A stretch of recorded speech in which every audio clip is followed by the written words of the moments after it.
السلام علیکم ورحمۃ اللہ وبرکاتہ۔ یہ آپ کی نظروں کے سامنے پڑا ہے سنگاڑا، اسے بولتے ہیں۔ یہ سنگاڑا ہے، عورتیں، مرد، بچے، بوڑھے سب کے لیے بہت مفید ہے۔ عورتیں اکثر اسے لکوریا کے لیے بھی استعمال کرتی ہیں۔ بیلدار ایک بوٹی کا سا گوشہ سخت پوست والا پھل ہے جو کہ جب حاصل کرتے ہیں یہ سیاہ ہوتا ہے۔ اوپر سے اس کا پردہ اگر اتار دیا جائے تو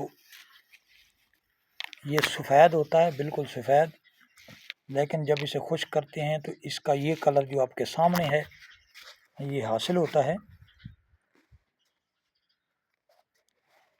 اس کے مغز زیادہ دیر ہم جمع نہیں رکھ سکتے، اگر زیادہ دیر رکھیں گے تو اسے کیڑا بہت جلد لگ جاتا ہے۔ کچھ لوگ چونا کے پانی کے اندر اسے ابال کے رکھ لیتے ہیں تو اسے کیڑا تو اسے بھی لگتا ہے لیکن کچھ مدت تک کارآمد رہتا ہے۔ نشاستہ بہت اس کے اندر ہوتا ہے، یعنی کثرت سے نشاستہ ہوتا ہے۔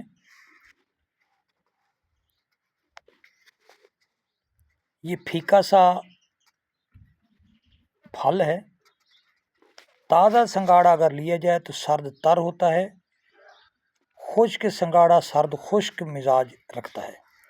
5 ماشا سے 1 تولہ تک استعمال کیا جا سکتا ہے۔ یہ پانی کے اندر جھیلوں میں اکثر پایا جاتا ہے جہاں تالاب ہوتے ہیں۔ اس کا بہت بڑا پتا اوپر تیر رہا ہوتا ہے، بہت بڑا پتا، جیسے شتر کا پاؤں یعنی اونٹ کا پاؤں ہے اس سے بھی بڑا یہ پتا ہوتا ہے، پانی پر تیرتا ہے۔ نیچے جو اس کا پھل ہوتا ہے اسے بھے بھی کہتے ہیں، سالن کے طور پہ اسے استعمال کرتے ہیں۔ بہت کامیاب چیز ہے۔ اس کا جو پھول ہے،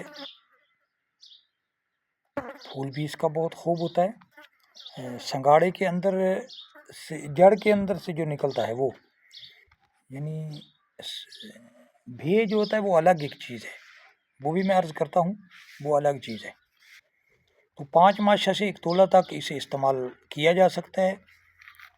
یہ حابس و قابض ہے، گرم مزاجوں کو بہت مفید ہے، قوت باہ کے لیے استعمال کرتے ہیں۔ ذوف باہ والے، جریان والے بکثرت اسے استعمال کرتے ہیں۔ خونی دستوں کو روکتا ہے، دیر ہضم ہے، قلیل الغذا ہے۔ اگر اسے کثرت سے کھایا جائے، کبھی کبھار تو یہ بہت مفید ہے، اگر اسے کثرت سے کھایا جائے تو کولنج یا درد شکم کی شکایت ہونا شروع ہو جاتی ہے۔ کثرت سے اسے استعمال نہیں کرنا چاہیے۔ اگر اس کا نسخہ کوئی آپ نے تیار کیا ہے تو 2-4 دن، 5-10 دن، ہفتہ 10 دن تک آپ استعمال کر سکتے ہیں، پھر وقفہ لازم کریں۔ اگر لمبا عرصہ کے لیے آپ نے کھانا ہے تو وقفہ ضرور کر لیا کریں۔ لمبا عرصہ اسے آپ نہیں کھا سکتے کیونکہ کولنج درد شکم پیدا کرتا ہے، اس کی شکایت ہونا شروع ہو جاتی ہے۔ تو چینل کا وزٹ کریں، وہاں یہ چیزیں دیکھیں، سیکھیں، فوائد حاصل کریں۔ ہمیں دعاؤں میں یاد رکھیں، شیئر کریں تاکہ دوستوں تک بھی پہنچ سکے۔ کمنٹ کریں، اگر کوئی چیز آپ نے پوچھنی ہے، طلب کرنی ہے تو ہم سے نمبروں پہ بھی رابطہ کر سکتے ہیں۔ دعاؤں میں یاد رکھنا، اپنا خیال رکھنا۔ السلام علیکم ورحمۃ اللہ وبرکاتہ۔